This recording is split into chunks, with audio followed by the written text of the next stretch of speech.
Hello, buenos dias, and welcome to episode 19 of Sobriety Life with me, Richie Crook. And yeah, I've had a bit of a shave, bit of an accident on top whilst away, so we had to go a bit drastic and get rid of the scalp. Anyway, so it's been a while now since I posted, but it's been a bit hectic. So now I'm back, settled back in the southwest of England.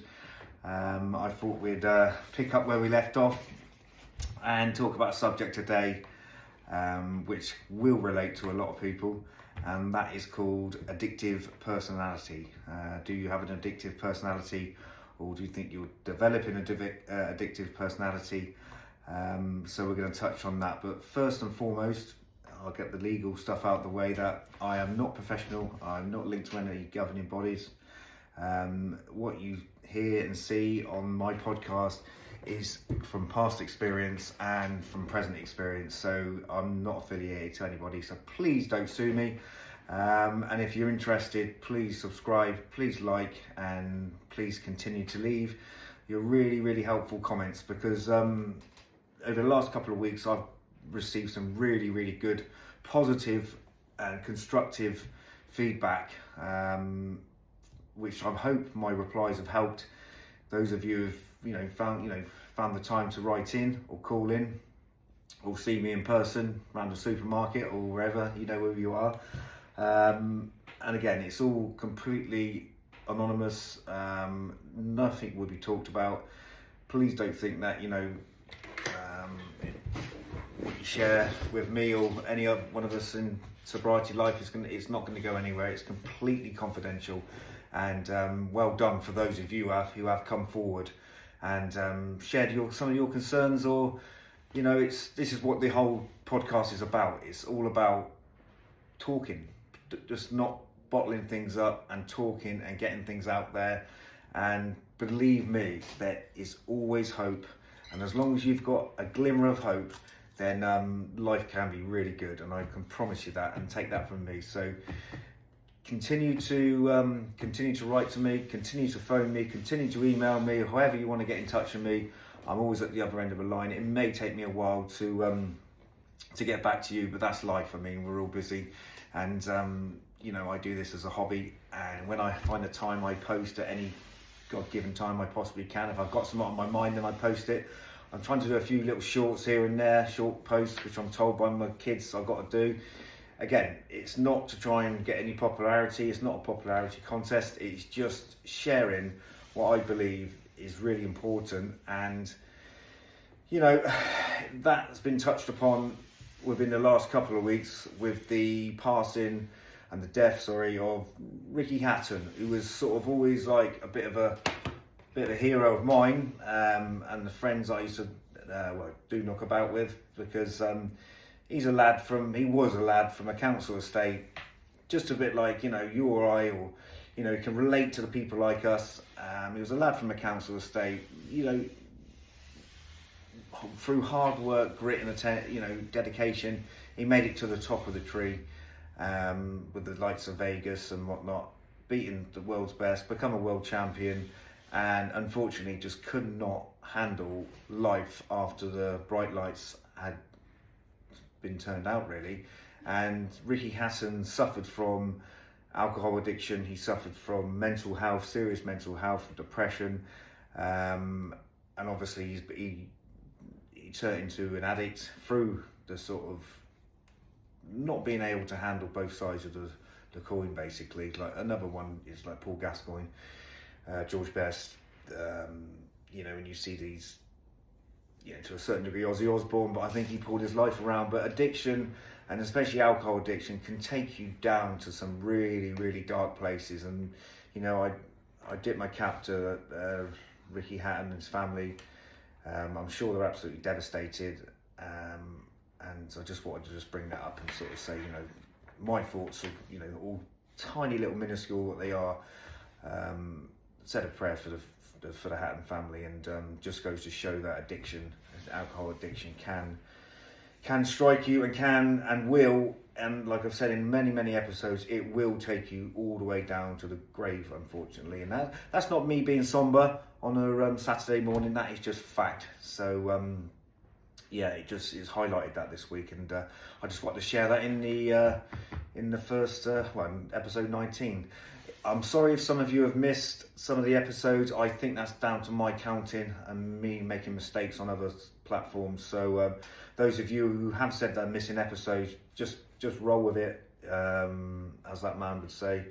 Just roll with it, and yeah, I mean, I might drop back and do the episodes that I've missed, but just continue to continue to subscribe. I know sometimes it can get a bit monotonous, but you know, the more likes and subscribes we get, the more we get out there, and then more the bigger podcasts want to speak to us, and yeah, we get recognised. So a little place in the southwest of England starting to get recognised now, and it's really good with some sort of quite well-known people giving us some real good feedback and thumbs up, which obviously I can't disclose. So anyway, enough of me rambling. Well, I'm going to ramble now anyway. So just wanted to get that out about the Ricky Hatton's situation, and my thoughts and prayers go to his family. So yeah, so addictive personality. What is an addictive personality? Well, I think I certainly suffer with an addictive personality.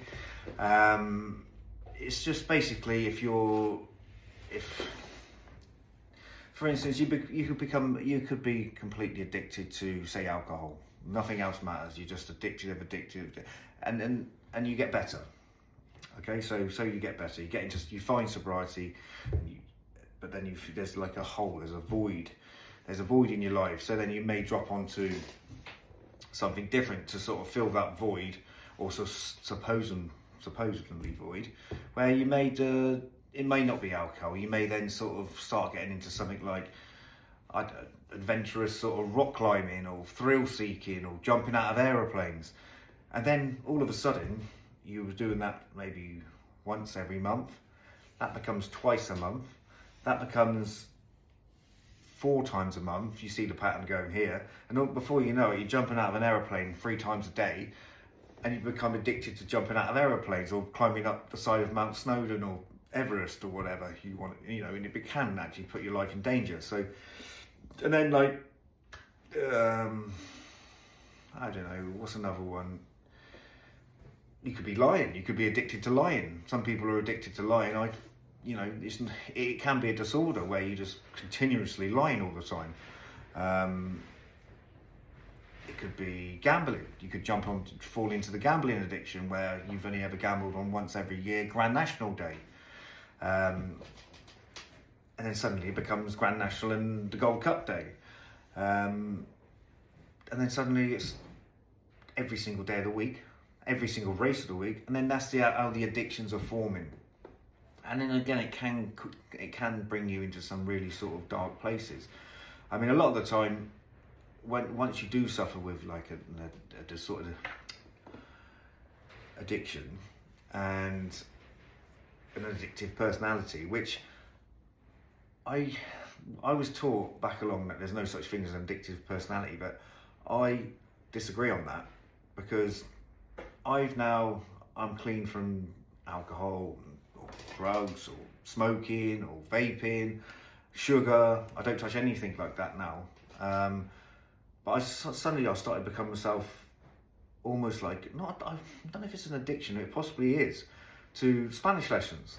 So now I've gone from maybe once every, I would say once every couple of months doing a Spanish lesson or just learning some words, to now 3 hours a day of learning Spanish. And I'm looking at the patterns over the last sort of 6 months, and I'm thinking, Rich, you've swapped all of them vices, like the real bad stuff, for trying to be fluent in another language. And I asked myself, is that a bad addiction to have, to try and further your education in something? Because I've actually asked myself the question now, so and this is just me being in a confined room on my own with a cup of tea, no sugar, no smoking, no alcohol, watching BBC News, anyway, I'm rambling, but I've asked myself the question, so what about when you get fluent in Spanish? What are you going to do then, Rich? What's your new addiction? Well, I've already got something. Remember I talked about goals, setting yourself goals a few episodes back. So you need to plan.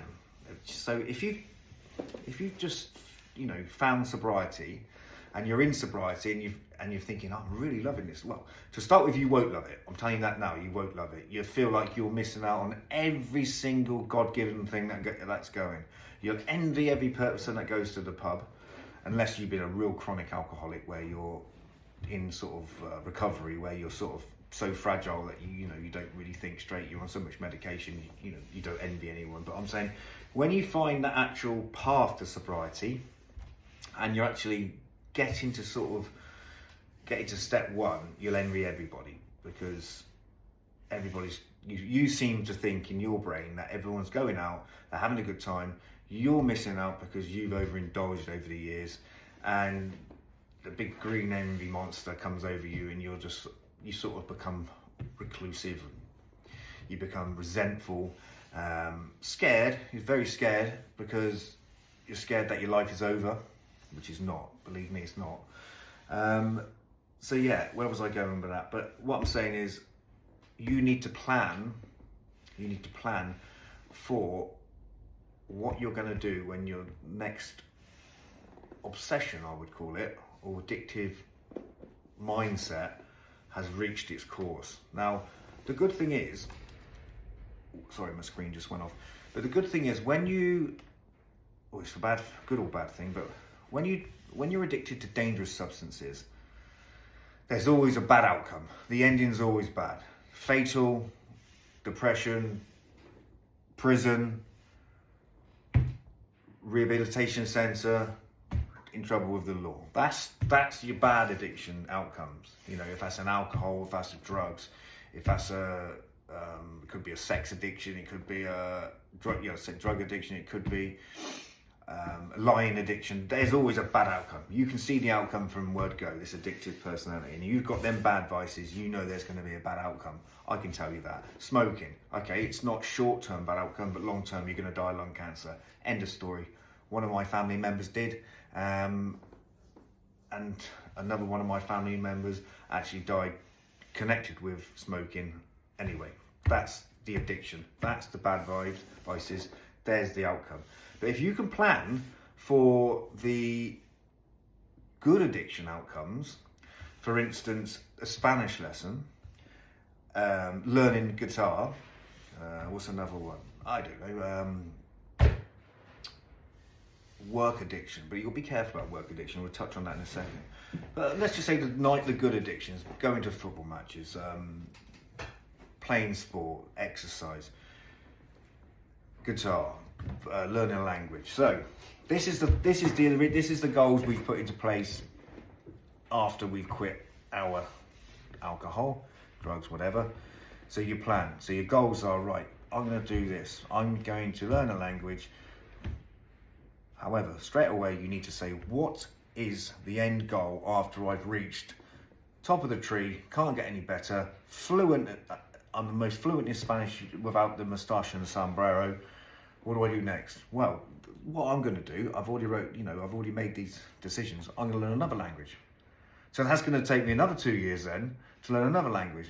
French. We all tried learning French and the Tricolore books and all that sort of thing. It was either French or German. I don't quite fancy German, but again, when I run out of French vocabulary and I get fluent in French, by the time I pop my clogs, I'm probably going to know about 15 languages. But is that a bad thing? I think not. I would say that furthering your education through addiction and through an addictive personality, which I believe I've got addictive personality disorder, furthering your education is surely a good thing. Surely a good thing. So, just think about that, and then believe me, I look at my life now compared to say 4 or 5 years ago, where I'm sat inside my office in the studio room down in the southwest, and I'm thinking to myself now, what would I have been like 4 years ago, this minute, today, back then? And I've wrote some things down this morning, and this is, again, all down to addictive personalities, how you form them, whatever. And I've wrote down 10 a.m. I'd have had 8 cans of beer by now, drunk, okay? Now I flipped it versus today, 10 a.m, down at my factory building, down my lockup, down my office, down my studio, enjoying life, just made a lovely phone call, to my family. My wife said, oh, we're going to be a bit late, going to pick some shopping up. Been on the phone on a conference call to China about some mechanical parts, a video chat. That was hard work, believe me, trying to speak Chinese to them when I don't. That's another language I might drop onto. So I've been on the phone to China for an hour. Been down having a cup of coffee, speaking to some neighbours in the factory buildings, putting up some signs. And I sat down with a cup of tea and I actually thought to myself, do you know what? I'm actually enjoying sobriety. So and then I flipped it over to 4 years ago. The pain, the guilt, the shame, the anguish, the family upset, the kids upset. And it's all so negative. And then I flipped it back over to today. Happy family, kids are happy, work's going well, a nice vehicle to drive, bills are paid on time. Do you see what I mean? So what I'm saying is the addiction back then compared to the addiction now, which I'm never going to get rid of addiction. And those of you who've got an addictive personality, albeit if it's biting your nails, it could be anything. You're not, unless you're really, really headstrong, you're not going to get rid of that addiction. And why should you, if there's something you like, which you can flip your mind onto something you like. For instance, I always I say to myself, your only limit is your mind.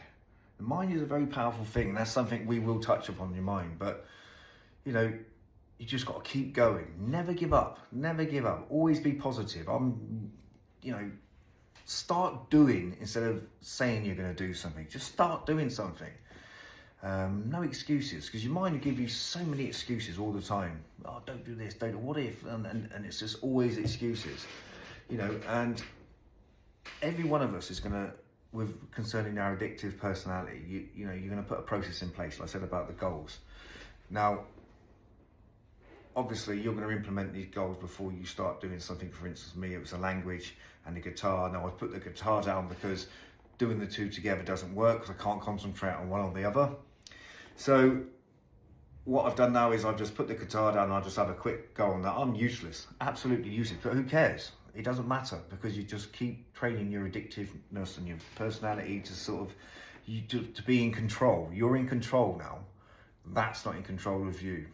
So when that addiction, that your personality or your little monster, I call it, there's a little monster and a big monster, or the devil and the angel. When that comes knocking now, you just put it back into its place and tell it just to sit back down. Sit back down, I'm in control of my life now, not you. And trust in the process you're putting in place. Trust in your process. Because if you trust in yourself, you're not going to get these addictive thoughts and bad vibes coming in your head. And, what if, am I missing out? Because believe me, you're not. And people of my vintage, we're not young anymore. We're not 18 or 19 or 20. And those, who you are out there, because I've been speaking to you, but you have to train your mind now that you are of the age or the vintage you are. So you're not missing anything. Let the youngsters go and carry on and bring up the mantle and do things like that, And we can enjoy life in sobriety, but you need to trust in your own process. And maybe we can all speak 15 different languages together by the time we're 60. It'd be great, yeah. But you really do need to plan for that. And just sometimes I think just your addictive personality is definitely, in my view, is a fact. And I wake up now and it's, I say to myself, today is your day. Nobody else is to ruin it. It's your day, and you make your day what you put into it. You get out of your day what you put into it. So if you're laying around on your ass on the sofa, moaning and whinging and so, oh, me, the ass happened to me. That's bullshit.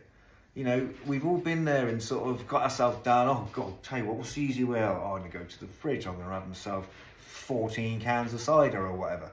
That's not gonna get rid of nothing.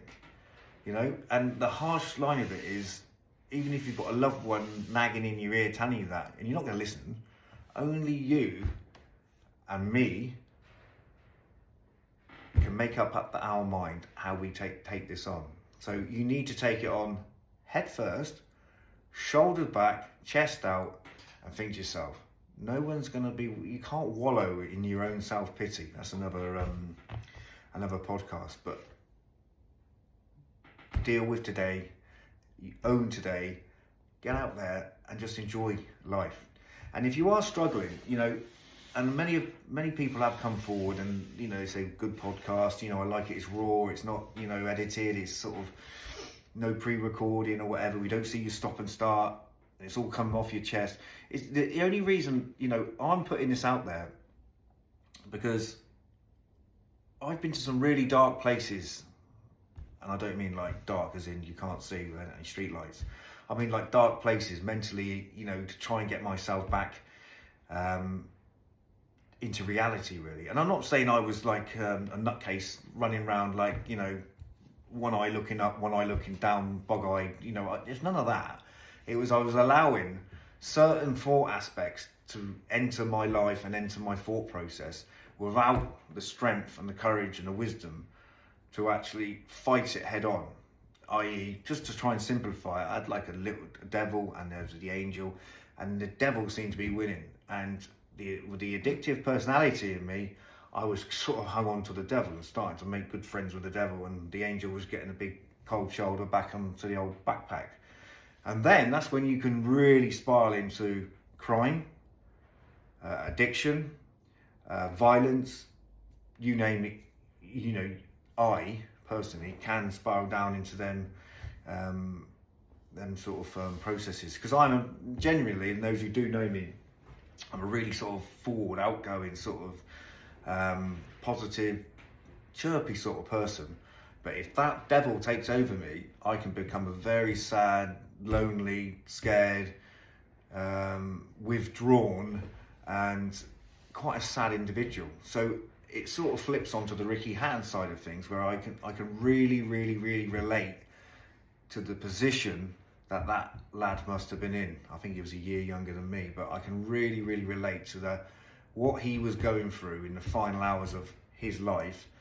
I believe that I have been in the same situation as him at some point, albeit, you know, I didn't have the money, the fame, and the entourage that went with it, you know. But what I've said before is that addiction doesn't select a few, or doesn't designate, or you know, it doesn't matter if you're rich, you're poor, you're famous, you're not famous, you're black, you're white, you're green, you're yellow. It doesn't. So I can't even remember the word I'm looking for, but you'll all be shouting out at the screen anyway. But you know, it is what it is. It will pick anyone if you allow it. So if you allow that devil to take over the angel, I mean, that's to simplify. There is conscious and subconscious thought processes.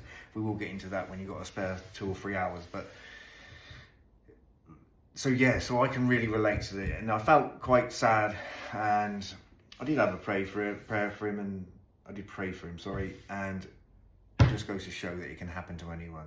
So be strong, and reach out. You need to reach out, and if I'm your first point of call, or there's loads of addiction charities around the areas, some of them you won't get seen for a good 12 weeks, which in my view is just wrong, and hence one of the reasons why I'm starting this podcast and putting that out there, because, you know, I can speak to you within 24 hours. They may not speak to you within 24 days. And 24 days in my eyes can be too late. And in some circumstances has been too late. And I'm getting to speak to people I haven't spoken to for 20 years at the moment through this podcast. So I must be doing something right. So send me your likes, send me your thumbs up. And I'm going to put a new number on the top here because I've had a few issues with technology lately, and my phone's been off, and people have been trying to get hold of me and thinking I'm ignoring them, but I certainly am not ignoring you guys, and it's good to be back. Episode 19, I'm sure this is. Episode 20, I will pick a subject, or even if you want to send me some ideas for subjects, I have got about 300, but they all relate to the same thing, and they all go full circle and end up at one thing: addiction. Alcohol addiction is my main thing I would say I'm a bit of an expert on, and I'm still only touching the surface when it comes to learning about it. I was watching a great podcast last night, which half of you guys would be asleep by. We're probably asleep now if you're reading this at night time, but I was watching it last night, and it was some really interesting facts of the deep sort of the makeup of alcohol addiction and where it takes you, what it's all about. But I mean, let's get this core podcast up and going. Let's get some likes, let's get some suggestions, let's get the sort of community here today. I'm feeling really good vibes with this, you know, who's following us on TikTok and on YouTube. And yeah, special shout out to some of my really close friends who have seen I've been really withdrawn and not really with it for the last couple of years, and I haven't really gone out, and I've been sort of at the early stages. Well, I've had a few setbacks. I've been at the early stages of just the acceptance thing and getting to deal with that, and this, you know, just getting over the hurdle of, am I missing out? And now I've got to a point where I'm starting to really enjoy sobriety, and my friends have been really supportive, and I've sort of withdrawn and neglected them to a certain degree. But this last couple of weeks, they've sort of almost dragged me out of the house to go and play golf and do some things with them in a non-alcoholic environment. And fair play to them, it's been really good. And I've really, really enjoyed the sort of days out and trips out with them. And yeah, it's been good. So thank you. And you all know who you are. So thank you for that. And they're all going off to a birthday party in Ibiza for our age as well next week. I'm only envious, but I'm not I'm not envious. I'm actually pleased for them. Number one, I'm not going to get the severe hangover when they come back. We all know what that is. But I've even offered to drive them to the airport and sort of wish them luck and make sure they bring me a really nice present back each. So I could be ending up with about 14 different presents. So I've been writing a list. But no, seriously, I want them to have a good time, and I want them to happy birthday to Joanna, and I really want the whole crew to have a good time and have a good blast. And yeah, and I'm thinking of you all when you're out there, and you know, wishing I was there. But on the other hand, you know, I'm in a place where I can't put myself into that vulnerable environment. So yeah, I hope you have a good time, and thanks for listening to me rabbling on. I know it's been about half an hour, but please send me your thumbs up, your likes, and your comments are great. I read every comment. If I don't come back to you, it's nothing personal, it's just I take on board your comments. So keep your real positive comments coming, and any ideas you have for us, any sort of recommendations, put it in the comments. And you know, any criticism, I haven't had any criticism, yeah, I mean once actually, but if you do criticise, back it up with a response and to why you're criticising. So it's nothing personal. Okay, listen, I will see you all. I promise I'm going now, and I've even lost my button now to switch it on. But where is it? That was a bit silly, Rich. Anyway, I'm gonna have to go manual. So yeah, see you later. Peace and love, and take care out there. Cheerio. Bye.